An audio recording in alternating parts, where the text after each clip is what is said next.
More than 24 million people in 11 states are under flood threat this morning as dangerous storms move up the East Coast. Flash flood watches and warnings stretch from Georgia to Vermont. Tornadoes were spotted from Virginia all the way to New York State yesterday. Evacuations are underway for some of Lynchburg, Virginia's 80,000 residents over fears a dam could breach.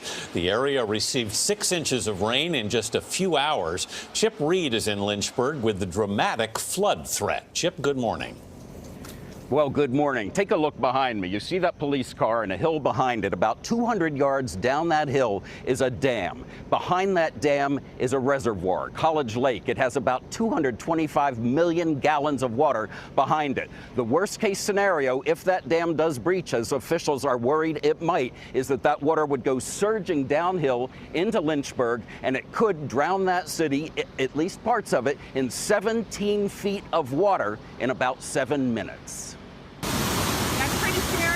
A roaring torrent of water gushed out of the College Lake Dam Thursday, flooding nearby Blackwater Creek and forcing the evacuation of more than 120 homes. That's about as high as I've ever seen it. Floodwaters spilled into nearby neighborhoods, turning parks into ponds and chewing up roads. Drivers were stranded in standing water, and rescue boats went door to door, evacuating families late into the night. My latest count, they've gotten about 10 people out, and they're still getting some more folks out. About 55 miles north in Charlottesville, a tornado with wind speeds reaching 70 miles an hour ripped up trees and damaged a high school. And in North Carolina, heavy rain flooded streets in Charlotte and caused this sinkhole to appear near Greensboro, where saturated soil toppled trees onto power lines. My whole backyard, everything was like a lake. It was flooded so bad to the point where when the water did calm down, I found a fish in my driveway. And more bad news. There is more rain in the forecast here, which means those poor people down in Lynchburg who have already been evacuated might have to wait at least 24 hours to get back into their homes, and that assumes that the dam doesn't breach. What I was trying to say is exactly what I said. There is weather control techniques. We have a complete package on that, which I did not bring, but I certainly will see to it that it is brought in for the record. Number one, the entire patents on the equipment. Number two, Senator Claiborne Pell's complete statement and story of his own that not only does it exist, but that we even utilized it as far back as the Vietnam War. You might want to touch base with Senator Pell. I just want to repeat before I turn to questions. Yes, but we do have all that information. You're saying... October 1966. The Vietnam War is in full swing. U.S. military scientists are devising a way to slow down enemy forces using the weather. The Air Force employed a groundbreaking military directive called Project Popeye. Project Popeye was a weather modification program that involved cloud seeding, and the idea was to produce or exaggerate the monsoon rains that are traditional in that region. Experiments are carried out beforehand with the military aircraft dropping silver iodide crystals in clouds over a strip of the Laos Panhandle, east of the Belovens Plateau in the Sekong River Valley. 50 cloud seeding runs are conducted. 82% of the clouds seeded produce rain within a brief period. So Project Popeye then became Operation Popeye. It became a proper military program during the Vietnam War. The goal of Operation Popeye was to extend the monsoon season and create an inordinate amount of rainfall by seeding clouds over the Ho Chi Minh Trail. They flew over 2,600 missions from a period of 1966 to 1972, and it's believed that it did exacerbate the amount of rainfall and probably extended the monsoon season by 30 to 45 days. My name is Ben Livingston.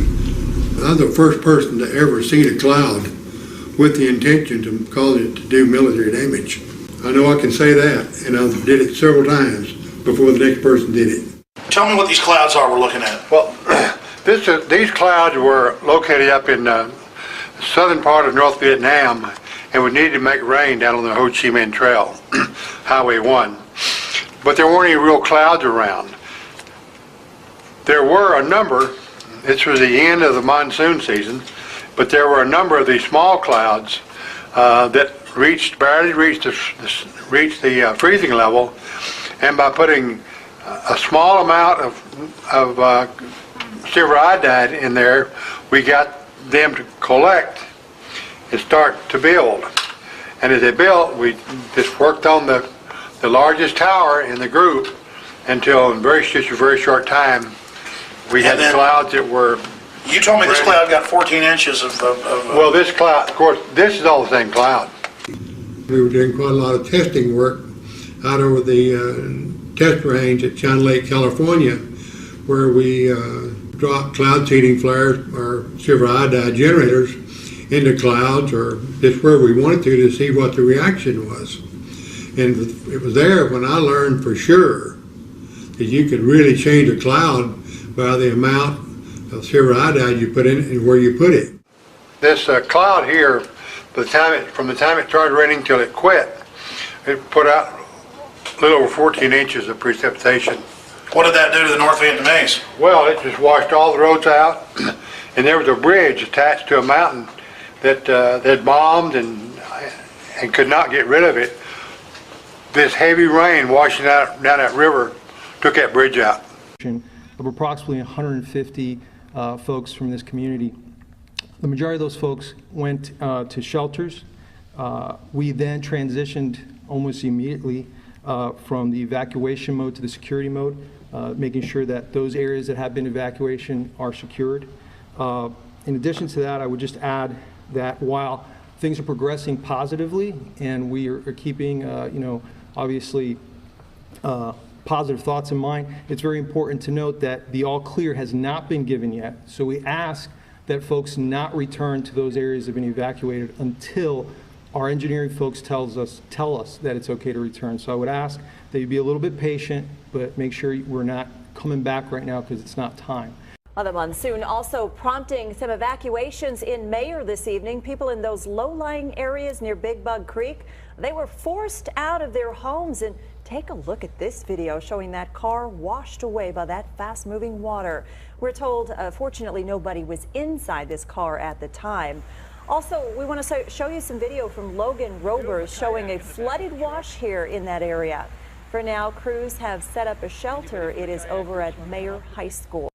Yeah, this York neighborhood is one of the areas where mosquito traps have been set up. As of 2 o'clock this afternoon, York County is leading the state in the number of mosquitoes testing positive for the West Nile virus. On York's northwest side, Tom Smith is setting a mosquito trap in the city's Fireside neighborhood. He is worried the West Nile threat may get worse in the weeks ahead. Unfortunately, it's only a matter of time before we start seeing probable human cases. Smith says the recent flooding has left a lot of standing water around. And with the recent warm temperatures, he says the conditions are ideal for mosquitoes to breed and West Nile virus to spread. He says it is critical for homeowners and businesses to clean up areas where stagnant water collects. All that stagnant water is going to be producing mosquitoes.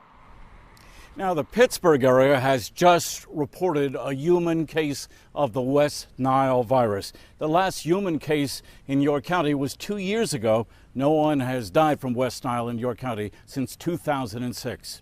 Good afternoon, I'm Jack Kane. And I'm Marilyn McCall. If you're watching 13 News at noon, and as Joe just said, we're dealing with flooding in parts of Cabell and Putnam counties. In fact, let's go straight to Haley Kosick, who's live in Culloden, West Virginia, where water rescues are already being called in. Haley, good afternoon. What can you tell us?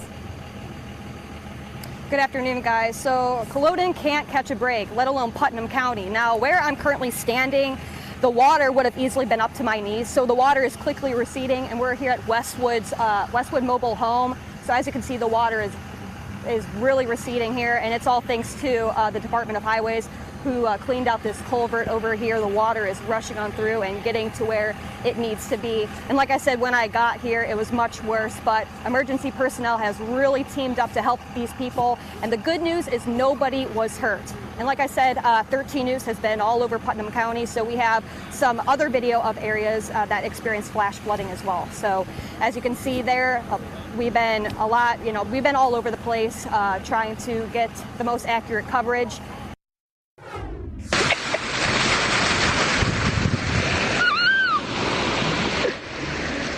Boy, and let this be a reminder, you never want to drive through flooded roadways. Turn around, don't drown. If you can't see the road, that means it could be washed out in front of you, could be very deep, and it only takes 6 inches of water to cause the vehicle to lose control. If it's moving fast enough, it'll lift it right up. Well, Polk County seemed to have gotten the worst of it today. Look at these photos. They were sent in by viewers in Cedartown. Unfortunately, we can expect a lot more of the same for at least the next few days. Antiques on the Square was not riverfront property, the owner says, until this afternoon. 4 to 6 inches of water, pump working hard, but Cedar Creek continues rising. The Cave Spring Town Square, as seen from Skyfox drone, is a big brown lagoon that is threatening even more stores and homes near them. We had over right at 9.5 inches of rain last night, and we thought we had it beat. Yes, sir. Maybe about 5 more and it'll be it. It was do what you could for whoever you could. Beth Angel waded waist-high water to get her dog Loki. I live on Park Street, so which the water is about up to our doorstep, so and he's in a kennel down on the first floor, so I hear there's more rain coming in, so. Just off the town square, county inmates filled sandbags. Volunteers hefted them and placed them to keep the water from other downtown Cave Spring stores. Just trying to keep the sandbags going. A sinkhole opens in Clayton County overnight, leaving neighbors trapped inside their homes. Good Day's Mark Togner is live on Windsor Drive near Old Dixie Highway. Mark, good morning to you. We're hearing that parts of that road have been reopened.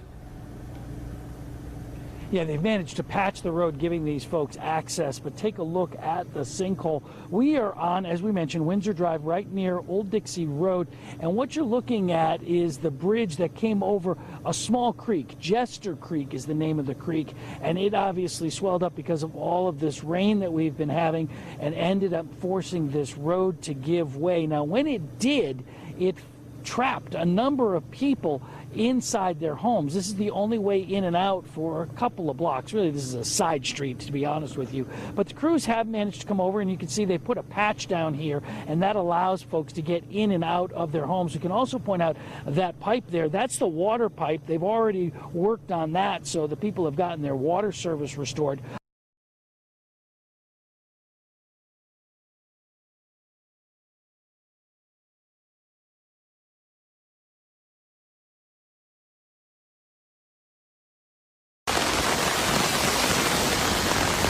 The water's going up to that guy's tires. This is insane. This whole street is flooded.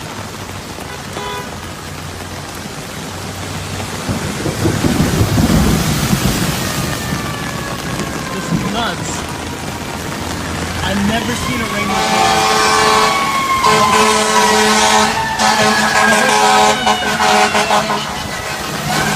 The whole time I've been in Staten Island, it's never been. This looks like the ocean. Look at this. This is insane. Oh my God, what an idiot.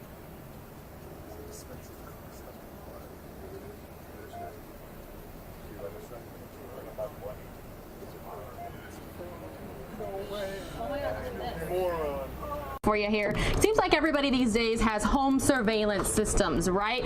Imagine pulling out of your driveway yesterday near 115th Avenue in Missouri when a huge tree comes crashing down right where you were parked just moments before. Palm tree just snapping right off there. I wish we could hear that audio. We have it in slow-mo too. There you go. Look at that. Pretty incredible, right?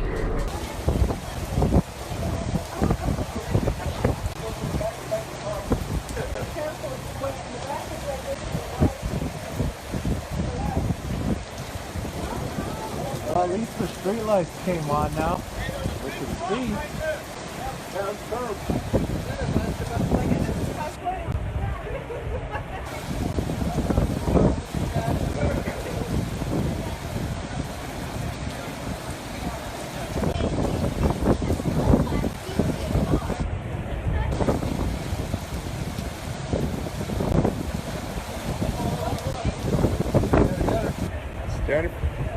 Almost. 2 more steps.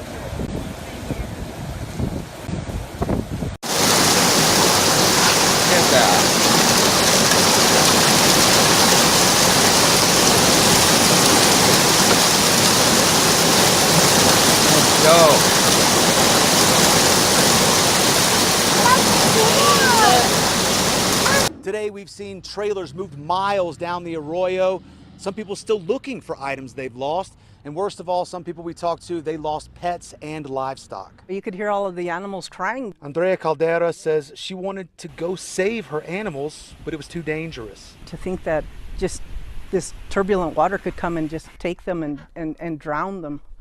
And you're just standing there helpless. Caldera says her horses and goats, even her pot-bellied pigs survived, but she lost close to 30 chickens. It was terrible. My daughters were crying. I was nearly in tears. Still, Caldera says it could have been much worse, considering what happened to the massive wall that spans her property. This wall used to stretch 100 yards, but now only bits and pieces remain after those raging waters tore it down last night. And with more rain in the forecast, emergency crews in Santa Fe are warning people to never try and drive across moving water.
Let's get a place where we can at least put her right away. That's fine. Here.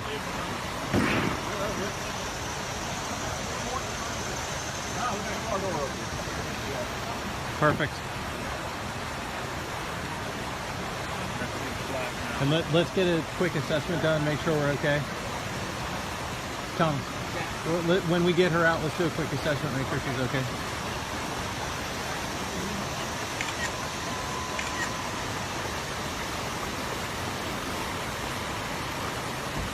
All of this rain causing havoc for many in our viewing area, including the Novant Health Rowan Medical Center in Salisbury. Overnight, the hospital's operating rooms were flooded out, forcing the hospital to halt all surgeries. NBC Charlotte's Ashley Daly has been at the hospital all day. And Ashley, just how much water are we talking here? Well, we're talking several inches. In fact, to show you, this is the door that leads to the operating rooms. You can see this line right here shows how high the water came, and officials say it was all gushing inside. Late Wednesday night, it wasn't patients pouring into this hospital, it was water. There was probably 2 to 3 inches of water covering a large, like 30% of the first floor of the hospital. Here tells me that they are sick and tired of this being the result of storms here in the Low Country. The 1,000-year flood caused homes along the California branch and Monk's Corner to flood. And then Matthew in 16, Irma in 17, and now just a summer storm is causing major flooding. you can see how bad it looked this week around the creek, and the water line is clear along her property. Monk's Corner spent $8,000 on the study. The final copy of the study was released last month. Several problems were highlighted. Some of the culverts crossing the roads, going underneath the roads, are too small, and there's a lot of watershed coming off the airport, more so than normal. It looks at several options to fix the problem, from diverting upstream stormwater to improving existing culverts and bridges to even just buying homes that flood. Jolly's home is on a list of homes that would be bought out. The study does prioritize the options with the buyout as the top option because it's the cheapest. It would cost about $1.3 million. That's cheaper than any of the other options. Jolly tells me she's hoping that someone will do something to try and help fix some of the flooding issues they're seeing in this neighborhood. FEMA just updated its flood maps, and this means changes for thousands of Pinellas County homeowners. It could force some people to pay more for insurance, but it's not yet final. ABC Action News reporter Lauren Mazzella is live in St. Pete with how you can check to see if your neighborhood is affected. Good morning, Lauren. Good morning, Dia and Jasmine. So almost all homes in Pinellas County have seen some kind of change, and I want to show you guys exactly how to check this. So first, it starts with going to this website that's on the Pinellas County website. You can see right here this interactive map. All of these red boxes indicate some sort of change. The yellow boxes mean no change. So what you're going to do is click on these individual boxes, and it will take you to a far more detailed look at your specific neighborhood. So as you scroll down, you will get a better assessment from FEMA of what your possible flood risk is and if there were any changes. Now, the most important thing to take from this is really that it could result in some possible changes to your flood insurance rate. So take a look at this survey. Now, if you disagree with what FEMA put out here, Pinellas County wants to hear from you. You can take this survey and to give your feedback. Who could forget this video right here? Severe flash flooding near Flagstaff just earlier this month.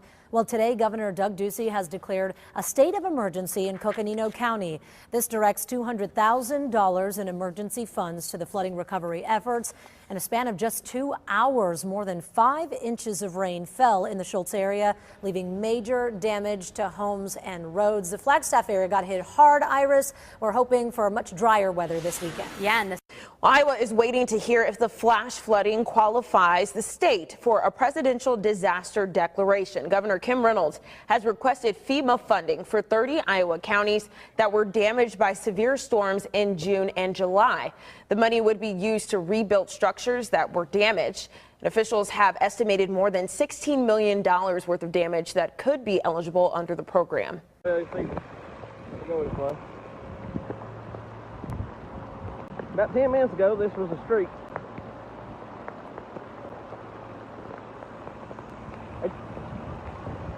Hey, Charity, go get my fishing pole. Oh, Lord. Take care. That's one security deposit they ain't gonna get back on that golf cart rental. Right? Oh, Lord. Yeah.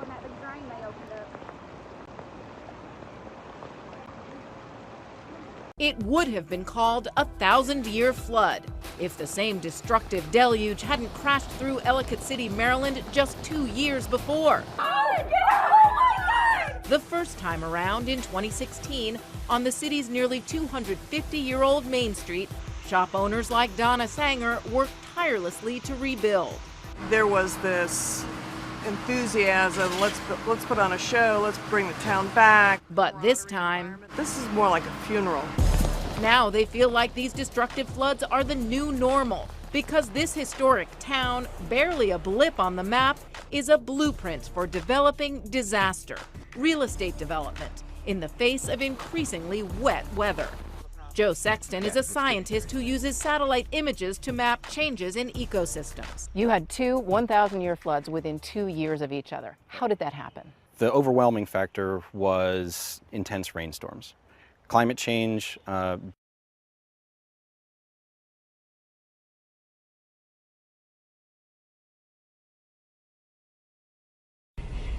This summer? This summer. You've succeeded in increasing rainfall?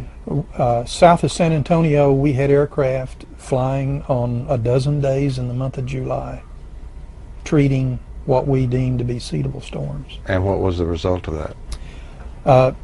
The same result that we've seen since it started in 1997. Some clouds respond very well.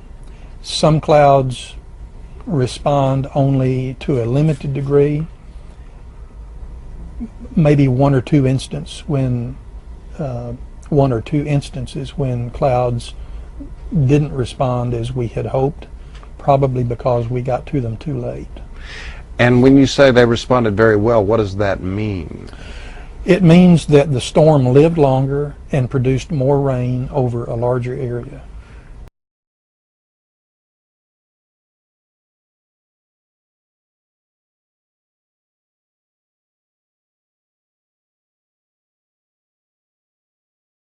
Look at this quote, okay? This is a stunner. Read this, sports fans. There's a whole area of climate so-called science that is really more like a cult. It's like Hare Krishna or something like that. They're glassy-eyed and they chant. It will potentially harm the image of all science. Wait for it. That is from Princeton emeritus physics professor and former director of the Office of Science at the Department of Energy, William Happer, who joins us now. Professor, that's about as strongly worded statement as I've ever heard. Are you anti the climate science people? Well, yes, but let me take this opportunity to apologize to the Hare Krishna people who have noble goals, and I really am sorry I used that simile. Well, what exactly are you saying? Are you saying that climate scientists walk in lockstep and they're not allowed to break out of that? Is that it? No, there are many very good climate scientists. I especially admire climate scientists who do measurements, you know, of temperatures from satellites, properties of the oceans from buoys, you know, concentrations of CO2. These are good scientists, and we should support them. I'm all for them. But there's a cult that's built up around them, you know, and anytime you confront them, instead of talking about the science, they talk about 97% agree with us, you know, we have to be right, you know, so that's what I meant by a cult.